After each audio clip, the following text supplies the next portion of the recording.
Hey, good morning, good afternoon. I'm Keith Reynolds, and welcome to SMarketPlace, sales, marketing, and rock and roll. We're in for a great episode. Um, I'm here with my co-host Tom Dempsey. Welcome, Tom. Hey Keith, my friend, how you doing? I'm good, good. Great to have you. And we've got Steve Schaffer from Cincinnati, Ohio. How are you, Steve? I am fantastic, Keith. Thanks so much for having me. Tom, thank you as well. Well, we're really excited to have you on. We got introduced by Kathleen Windsor Games, and you guys are really in the human empowerment business. It's really been fascinating to get to know you both, and we appreciate the introduction. Um, Tom, what have you been up to? Any concerts? Well, um, we went to Vegas last weekend. It was a rescheduled concert, and my wife is a hairband aficionado. So we saw Motley Crue at Right. MGM, and it was great. They did a great job. It was a lot of fun. Wow. They've been doing it a long time. They really have. They have. They're one of the ones that have stuck around. Yeah, and really brought hairbands to the longevity that they have with them when they came out. They're Yeah, just amazing. Yeah, right. yeah, that's true. There's not a lot of hair bands that have been doing it as long as they have. That's for sure. Yes.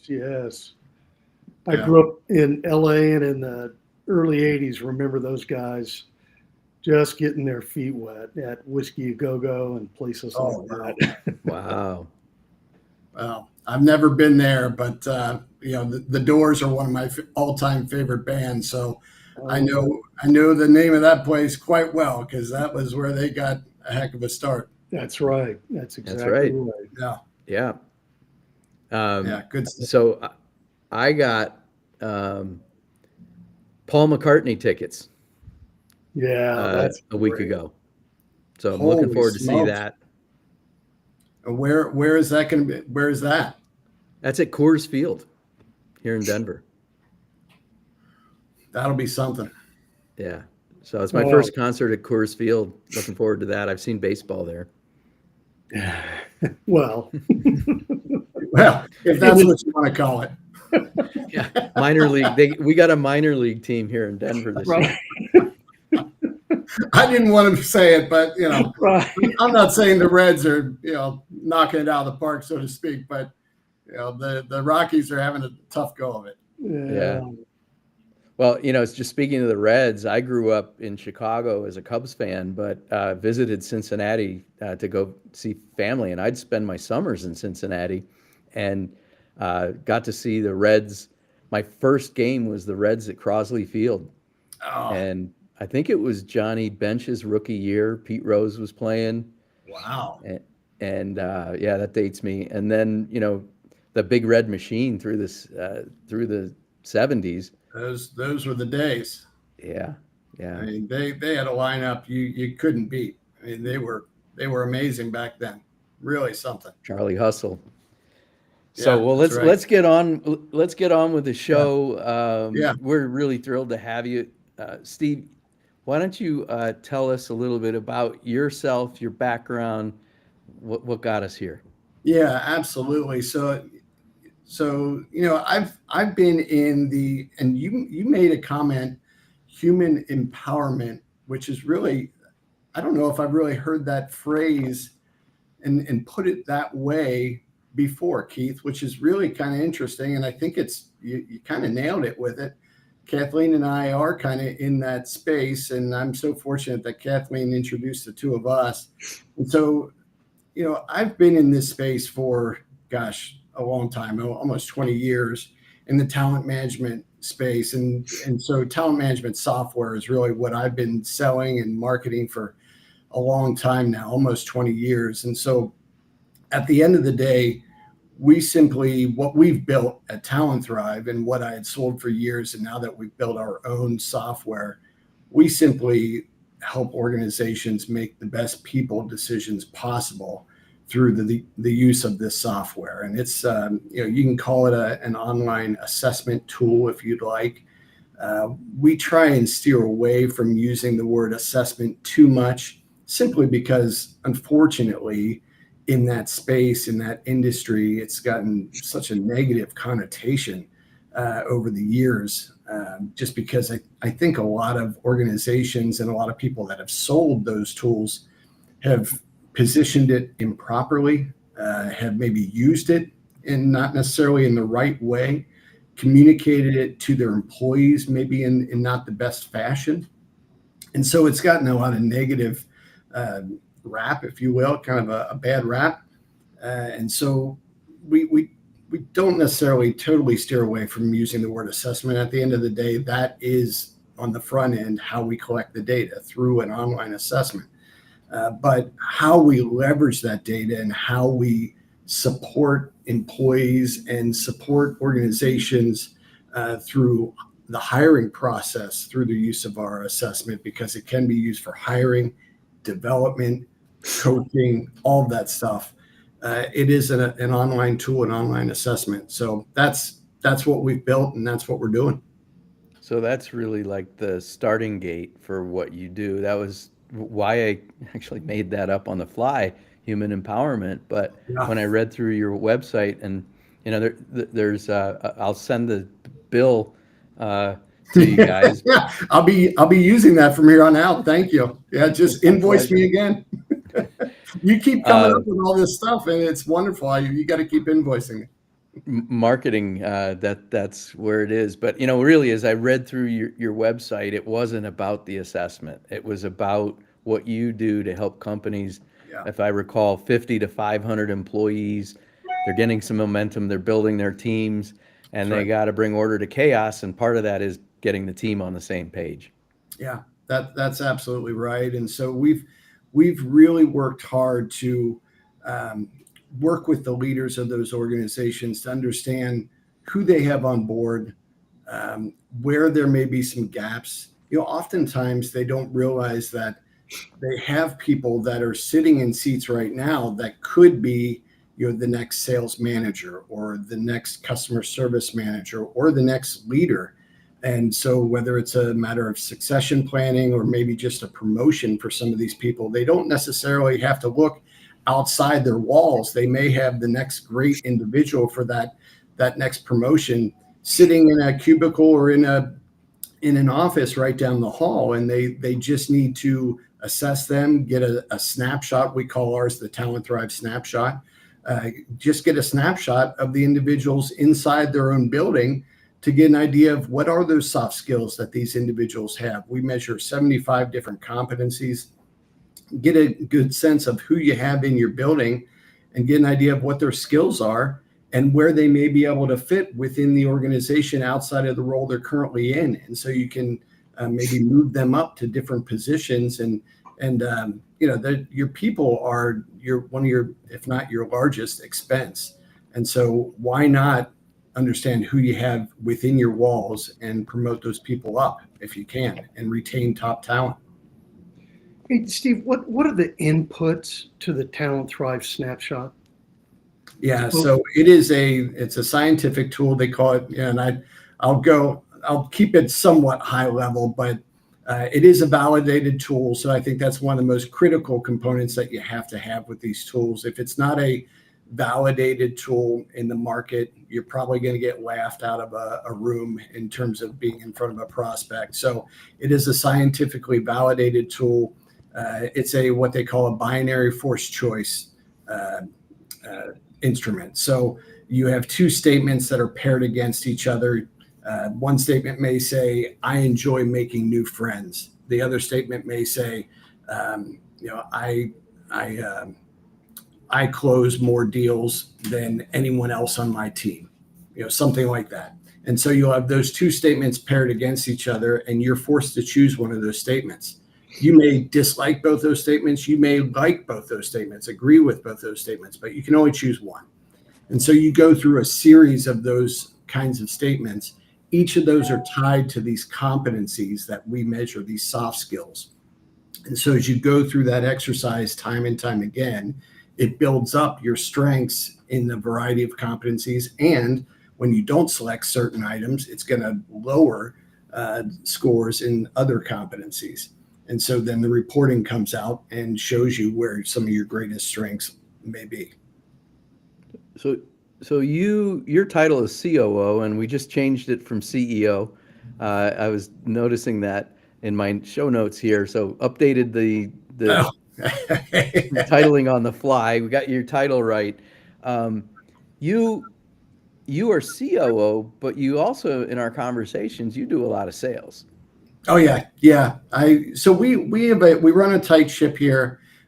We're small, but we're growing, and we're growing pretty fast. So, but I always, and it won't always be like this. And maybe I'll always want to have those kinds of conversations. It's just in my DNA. I enjoy that. So I don't ever want that to be taken away from what I do. I'll always want to network. I'll always want to engage with people on that level of having, it'll be probably much more on a strategic level of maybe strategic partnerships, things of that level. It won't be closing, your basic deals. But yes, I am very much on the sales side of the business and doing those kinds of things on a daily basis. Absolutely.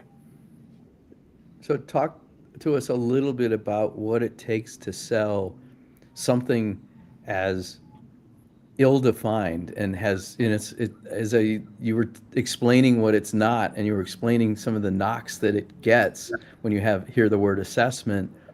Tell us about selling this as a service and a software product. Like, what's your approach? Yeah. Yeah. So one of the things that we always talk about is, getting a very good understanding, an objective data point on individuals. So we kind of look at it for a couple different lenses. We talk about what are your people challenges. So when I sit down with a prospect, first of all, I don't really start talking about the product. At the end of the day, my belief is that most prospects really don't care about your product. They care about their problems and how are you going to solve their problems. And so I want to understand what their challenges are. And I've never met a business or a business owner that doesn't have people challenges. And so I want to better understand from a hiring perspective, do they have challenges in hiring? And what are those challenges? Are they just not hiring the right people? Do they have a bunch of turnover? And why is that? Are they selecting the wrong people? Are they just not interviewing right? And so we have interview questions on the back end of our hiring reports. So if you do start using our tool and you have these competency scores on individuals, now you have objective data, and not only the objective data on these people, but then you have interview questions that you can follow up on that objective data to say, okay, now we have some concerns objectively. Now let's follow up with these interview questions, and maybe that flushes out some more concerns. So from a hiring perspective, you can start flushing that out, and then it can also be used for development. So I let the problems they have lead the conversation and flush out those topics that we need to address. Yeah. I think of when it comes to, well, you identified 5 key areas that I think, so I'm going to mention them: hiring, promotion, succession planning, development, and retainment. Yeah. Those are absolutely critical. And I think over the years, leading teams, et cetera, because you're dealing with people, which means there's objectivity and subjectivity. Yeah. And it's pretty relatively easy to measure someone's knowledge of products or competition, or business skills. You see it every day in putting proposals together and, all that stuff that goes into what you do on a daily basis. But I always try to manage to the things that I really couldn't teach and that are hard to quantify sometimes, like personality and character and discipline and honesty, and which actually turns out to be the most important things. Yeah. when you think about it. But yeah. So the question really is, how do you create this sort of subjective and objective profile of someone to be able to then plug in for promotion or development, whatever it happens to be? Yeah, great question. And so we're always going to focus on the objective. That is what we are most focused on. The subjective, they're going to have their opinions. The hiring managers, they're going to have their thoughts on individuals from a hiring perspective. Even from the people that are already in the seats, they're going to have their opinions on individuals and what they can and cannot do. And I totally agree with you, Tom. From I've always had the belief that the hard skills you can train those. You can certainly have people work on those continuously. It's some of those soft skills that either you have people that are honest, you have people that want to do better for you, kind of have that ambition, and have the drive to get up in the morning and work hard as an employee for you, and it's just kind of ingrained in them. That those things are very tough to teach or coach. It's Right. more of, gosh, that's who you are. That's a little bit more of you wake up and that's what you want to do for your employer. Those are the things that are critical. And so we do measure things like ambition and drive and things of that nature, and the ability, accepting responsibility, for example, is another competency that we measure. And so gaining an understanding of, is this person going to accept the responsibility for their results? Do they have that fire in their belly to get up and want to sell and get out and knock on doors, or make those 100 dials a day if that's what it's required of them, and hear 99 no's to get to that that one yes on that 100th call, whatever it may be. So all those things are necessary to kind of understand, all right, what are the things that we need to focus on to get them through the next steps for that promotion, for that succession planning? Are we targeting the right people to become the supervisor, to become that manager? And are we retaining the right people to make sure that we are looking at the appropriate people for leadership going forward? Excellent. Yeah. You use these things as a tool, obviously, to assess talent and to be able to continue with one of the things you said in succession planning. I think is absolutely critical to the health and future of an organization. No doubt, no doubt. And one of the things that's been really interesting for us, that retainment piece on the back end, that I'm not saying that we threw it in there as kind of an afterthought. We didn't do that by any means, but I'm not sure I gave it the credit that we really thought it deserved. What we have heard from our clients so far, that is one of the biggest components of kind of our 5 pillars, if you will, our people pillars. That retainment piece, we have heard that so much, is that the ability to leverage a tool like the TalentThrive snapshot to have conversations with the employees, and just the ability to take this tool, review the data with an employee, talk about their strengths, talk about the areas where they want to improve, set up a plan for how are we going to work on this? What are the things you're going to do over the 6, 9, 12 months? And then this is something that people can take year over year. They can take this snapshot once a year, so they can get an idea of where the needle is moved for themselves each year. And so you can start to see, okay, where have I improved? And so as you have those conversations on a regular basis with your manager, what that is doing is that's creating a cadence with your manager and just as with the team as a whole. And then that's creating more engagement with the team, with the managers, with the employees. And so what has happened is it's starting to create a culture of people feeling like they are much more engaged with the organization as a whole. And so then that retainment piece starts to happen, because they're feeling like, you know what, I don't want to go to the organization down the street. This company is invested in me. And so that retainment piece has really been a much greater piece of the puzzle than maybe we initially thought.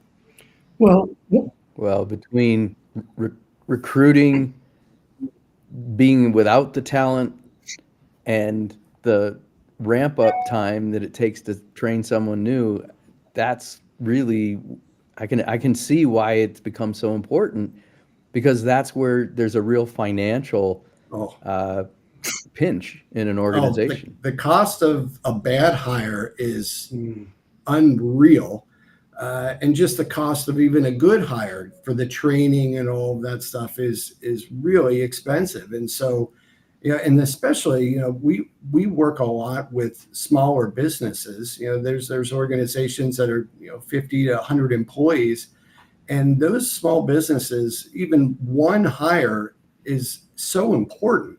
They've got to get it right, and so those hires are very critical to those small businesses. So it's important to make those right decisions. And so a tool like this supports them in that decision. And we are by no means saying this is a tool that you only use this tool to make your hiring decision. It's part of the puzzle, right?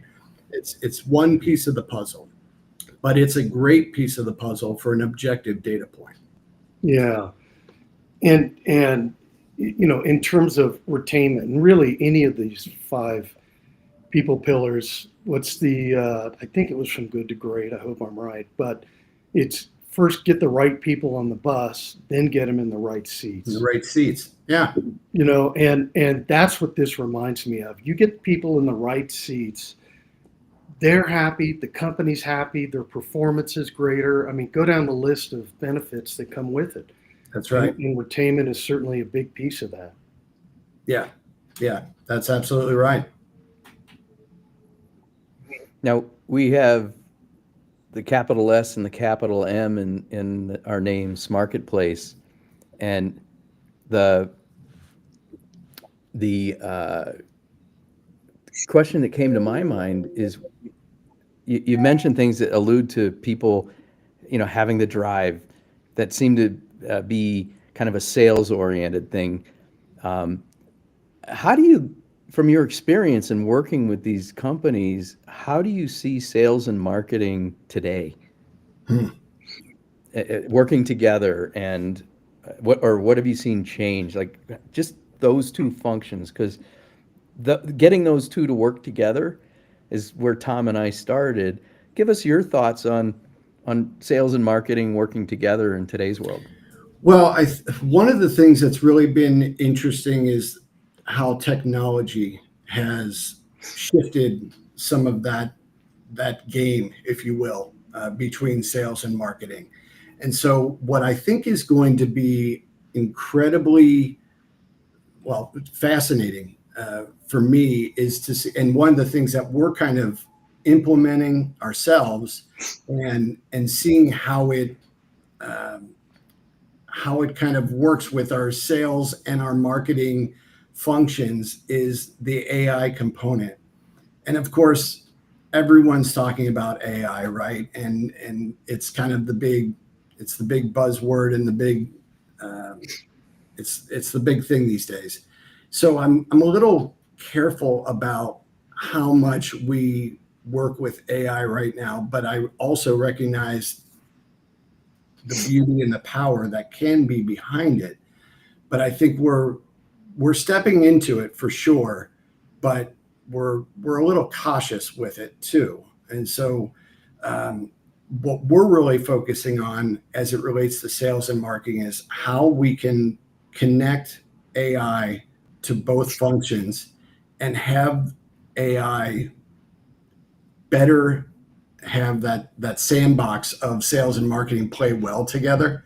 Because there's always been, I don't know how you guys feel about this, but I know in the past, in other functions, other sales roles I've been in those positions where marketing and sales it wasn't always kumbaya, right? And there's been some butting of heads and there's been some frustrations. And so I think what we're trying to do is marry up the two with with some AI and seeing how they can work better together.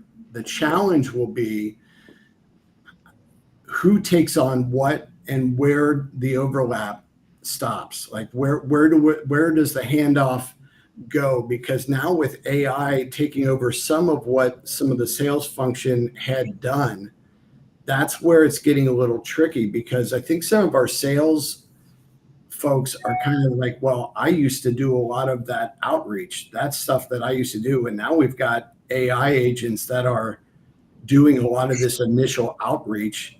And marketing's like, well, we can easily put together this messaging and that can go out through AI. So there's still kind of this butting of heads of, well, I can do that. Well, I can do this. And so we're still kind of calming the teams down in terms of, what they should be doing and what they think they can be doing better than, the other, because they feel like they still overlap. There's still a lot of value that each have. And I think for us, it's understanding how they still play really well together, showing them each how the value comes together while implementing AI within that piece. I think AI is going to be a big piece of it going forward for us, but I don't want to lose the human element. That's the piece that I'm very concerned about. Maybe it's my old school ways. I don't know, but I don't ever want to lose the human element of sales and marketing. Wow, you really landed on where we left off last week with the CEO of Jiva, which is automating the various parts of the business development role to free up more time for the personal relationships. Yeah. And using AI to automate the task-oriented stuff and putting it more squarely in the marketers to have relevant messaging and thought leadership and positioning and supporting the sales team so that that messaging is in the automated part, right, and gets it Yeah. right, but also then providing the tools to the sales team so that they can work on building the relationships and keeping in touch with people. Yeah. Yeah. Because I think that is going to be important, because there is so much of this automation. There is still a need and a want from leaders to have that human element. I think there's a concern, a true concern, that there's going to be a loss of that connection. And so I think it's very important that we don't lose that. And so if we can automate some of the task-driven stuff, great. But we've got to still be able to drive those relationships and build those relationships. I think that's still very critical. To me, that should never go away. The ability to have those very critical relationships that you build, that builds the trust and the foundation of a B2B relationship. I mean, it's just, that should never go away. And so, yeah, I don't care if you call me old school or not. That's my belief. Well, that's one of those things, the sales process and the relationship, that you obviously cannot automate. That's right. That's right. Yeah. Yep. Well, this is fascinating and probably a good segue into, given all of we've talked about, what would you advise a CEO who's got a small to mid-sized company that's growing from your seat in the room? What would your advice be? Well, what I tell any leader, any CEO, fail and fail fast, and then move on and keep going. I think one of the biggest things that CEOs don't do is take the risk, and of course you want it to be a calculated risk, right? You don't want to just make a stupid decision and go off the rails. But you are going to fail with a business. There are going to be things that you're going to fall flat on your face. Do it fast, get back up, and make the next decision. That is absolutely critical. You are going to fail. I'm a big believer in failing. I've failed so much in my career, and that is exactly why I am sitting here developing IP and having a successful business with my partner, Nathan Gard, because we failed and we failed again, and now we're having success. That is what it's all about. Failure is what allows you to succeed. If you do not try and try again, then what are you doing? And so I'm just a big believer in learning from your mistakes, and of course, don't fail and make the same mistake. I'm not suggesting that. Make new mistakes and then learn from those and make another mistake. But you keep growing and you keep learning, continuously learn and take the right calculated risks and grow from it. And that's And building that not only for yourself, then I would imagine the true leader, the CEO that's a leader is also building that through tools like yours into their team. no doubt. And I think, candidly, it always helps to have a wife that is willing to deal with your risks. Not only so, yeah, my wife is she puts up with a lot of my past failures, and we're still together, so she's happy now. But I think there were times where she's like, "What are you doing?" But that's amazing. That's a real gift. All jokes aside, I've been pretty fortunate. There's times where she's like, "My goodness, we're doing this again. What are you doing?" But we're very fortunate. We've been, look, I really do believe that, though. I think you do have to take risks and you do have to fail to learn and grow from it. And if you believe in what you're doing and it's the right move, and you just have to find that little extra thing that's going to get you over the top, keep going. So many people quit. And that's been my secret to my success, is I just don't quit. Never quit. This reminds me of a story out of my early career at IBM. And I really, IBM may not be everyone's cup of tea, but I learned so much. And one of the, and this stuff is passed on through stories, right? And one of the stories I remember is the executive that made a $10 million mistake. And he's in the room with the CEO and the other leaders, and he just says, I'm deflated, and I'm sure you want my resignation." And the CEO turned to him and said, "Are you kidding? I just spent $10 million training you."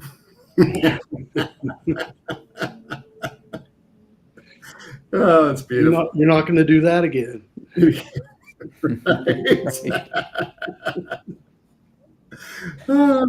So, well, all right, keeping it moving along. When you and I met, it was, again, through Kathleen, I don't remember how it came up, but I think we're probably saying we have this podcast where it's sales, marketing, and rock and roll.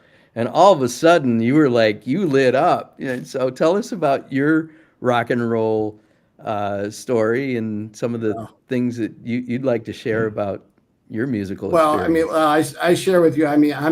I love playing music. That's always been a big thing for me. I do play a little electric guitar, but I've been an acoustic guitar player for many years. And of course, I did the younger life. I did the band thing, and then realized that playing with other people, I'm too picky and probably not the easiest to get along with. So I started doing mostly solo stuff and singing and playing on my own. So did that for years, and love doing that. But I'm a huge concert goer and have been forever. Tom, you were talking about just going to see Motley Crue, and Yeah.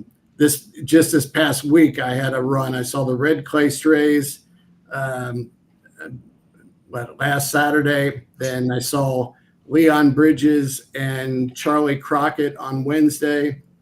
Then I just saw the Doobie Brothers on just this past Friday. So I had quite the run and the Coral Reefer Band opened up for him, the Jimmy Buffett's band. So went on quite the run of concerts just this past week and a half. So that was a blast. But in terms of shows, I mean, I've seen so many shows over the years, but I'll tell you, with you guys being out, where you are, Red Rocks is by far my favorite place that I've ever seen a show. I don't get there nearly enough. Seeing, I went there for a full weekend, saw Dave Matthews Band there in 2005. I saw him a Friday through a Sunday. And John Butler Trio, I don't know if you're familiar with John Butler Trio, but he opened up for him the whole weekend. And I think it was a benefit for Katrina. I think that was the year Katrina had hit. And so they were doing a benefit. And that was just an amazing weekend. And that was the first time I had been there. And I had never seen John Butler Trio. And really at that time, I'd only heard of him because I had gone to Australia back in 2000 and 2001. And that's where he's from.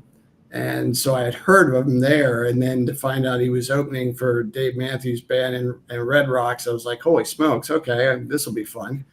And I was totally blown away by that. And then to see Dave Matthews Band there 3 nights in a row was just pretty magical. That was unbelievable.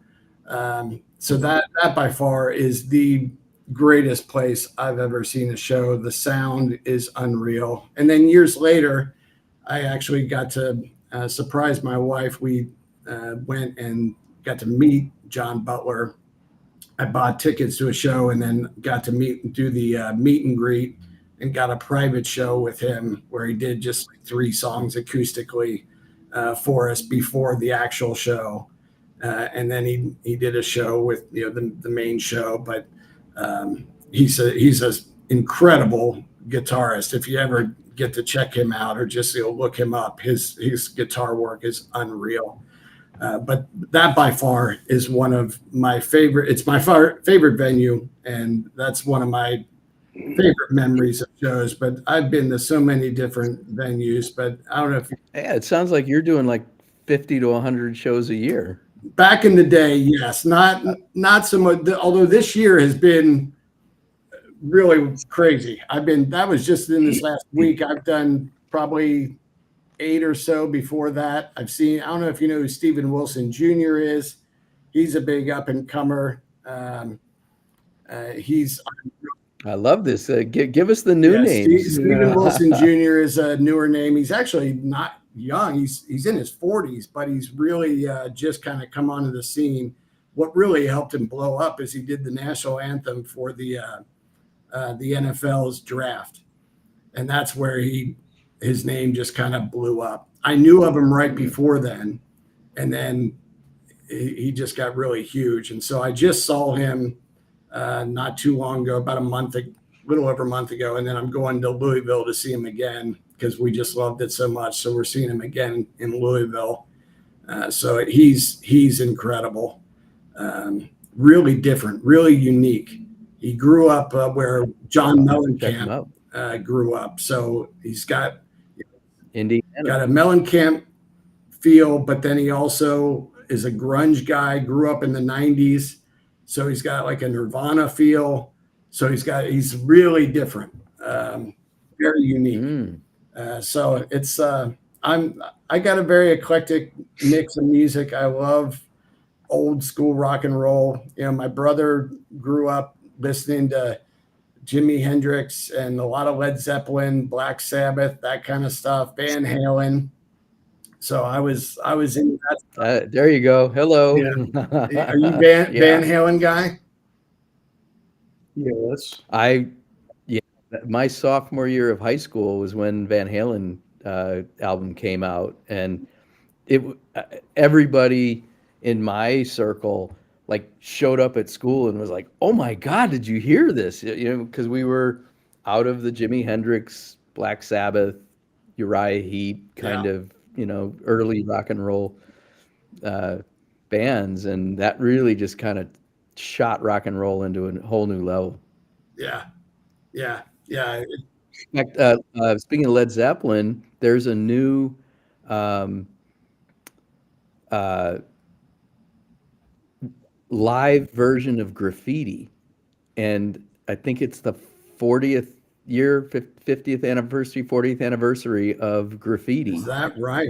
and they just released some 1975 live recordings of the music off Graffiti. I just found it on Sign me Spotify. up. I'm all about that. I'm a huge Zeppelin fan. I think they were incredible. Um, I think they were amazing. Now I'm probably not going to be. Now I know you're going to see Sir Paul McCartney. So I Sir know how Paul you feel. McCartney. I am not the biggest Beatles fan. Yeah, I'm not I'm anti. not either. I'm not anti-Beatles, but I'm not the biggest Beatles fan. I'm actually a believer that Led Zeppelin is more of a. Um, I feel like they transformed rock and roll more than most bands out there. I feel like they were an unbelievable turning point for rock and roll. Yeah, I think the Beatles and the Stones had a rivalry and Mm, were the foot in the door of the British invasion. But I think you're right. You know, 4, 5, 6 years into that, Zeppelin came on and just took it to a whole new level.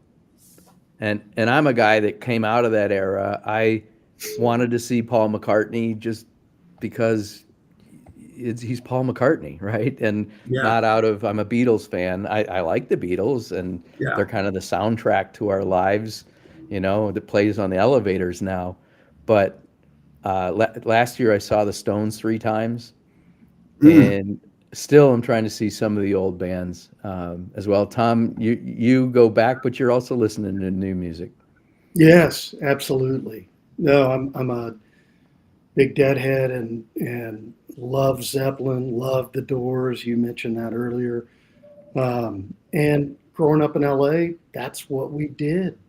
Yeah. We went to concerts Yep. and evolved over the years, but still kept that foundation and the roots of some of that great old rock and roll that I still listen to.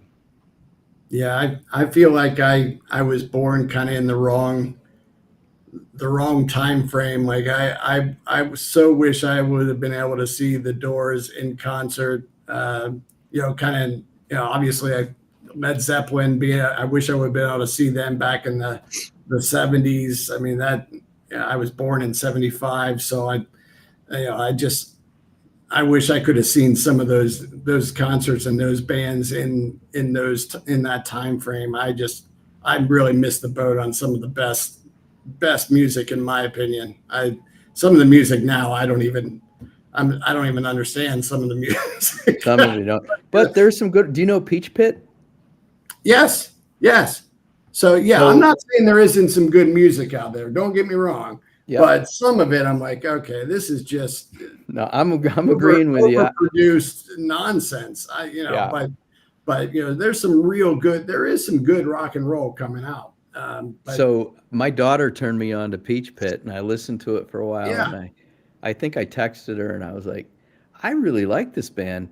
It's kind of like the Beatles if the Beatles grandchildren had a band. There's they have their lineage, and some of that sound is Beatlesque. now let me ask you this for kind of maybe a last question as we might be wrapping up. I guess maybe who would you say is the best guitarist of all time? Electric guitarist, I suppose, is what we'd say. What would be your choices, guys? I'll tell you, and I would part of my criteria isn't just the technical aspect of playing guitar, but it's the songwriting ability, and Oh, okay. that's so when I think of that, and did they have an impact on the direction of music at the time when they were playing, and did they do unique things, etc. So that being said, I would still put Jimi Hendrix at the top of that list. Okay. I thought, given where you're going there, I thought you were going to say someone else, and I'll say that name after I hear Okay. Keith is going to say. Keith, what are you thinking? I was going to say Jimi Hendrix, but to be different, I'll go Jeff Beck. Oh, okay. It's a good All right. choice. Tom, I thought for sure when you said about the lyrics and songwriting, I thought you were going to say Eric Clapton. Oh God, that's another great one. He's another top. That's what I thought you were going to say when you were going that direction. I'll go with Stevie Ray Vaughan. Yeah, that's hard to beat too. He's just, for me, for my money, he's just, I just thought he was amazing. Yeah. He's a man who left us too early. No doubt. Well, and same with Jimmy, and I think all three of these answers, you could make a great argument for all three. It's just always fun to hear different people's responses, and everybody has a really good reason for each one. I just always love hearing it. So Stevie Ray Vaughan, I have a connection to. He played, I went to Southern Illinois, and he played Carbondale. And I was on the concert committee and did the backstage hospitality, and my roommate booked the bands. And so Stevie Ray Vaughan played a 1,500-seat auditorium at Southern Illinois University. Oh. And came over to our house after the show.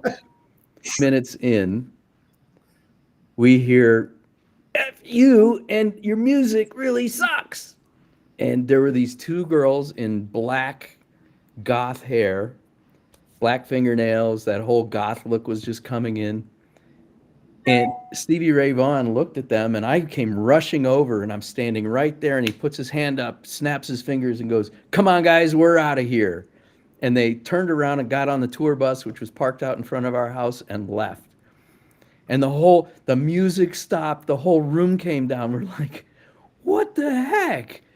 And so the woman who did this, was kind of like ushered out of the party, and we kind of had this now low-key party. Well, about 5 years ago, I'm on Facebook, and I tell this story, and probably it was a Carbondale's SIU alumni channel. Yeah. And this girl goes, "That was me." And it turned out Stevie Ray Vaughan was trying to get her girlfriend to go get on the tour bus. What a surprise. Yeah. And that's how she got it to stop. And so that's my Stevie Ray Vaughan story. Wow. That's My great. goodness. That was crazy. Well, that is that. What a story. My goodness. Well, that's pretty wild. But we're really appreciative that you came and shared. We've got some new music. We'll actually, I'm going to post these. I used to do in our blog, we'd post, who people mentioned. Really appreciate you sharing your time, your stories, your insights on sales and marketing, and your memories on rock and roll. Yeah, absolutely. It's been my pleasure, guys. It's been a real treat. Thank you guys so much. Thank you, Steve. And I say this because it's true, but Keith and I are the lucky ones because we get great hosts and we get to learn a great deal about a lot of different topics related to sales and marketing and rock and roll. Yeah. So we learned from you. So thank you. Oh, thank you guys so much. It's been a lot of fun. Appreciate it. Good. You take care. And everybody, All right, thanks for joining us. And rock and roll.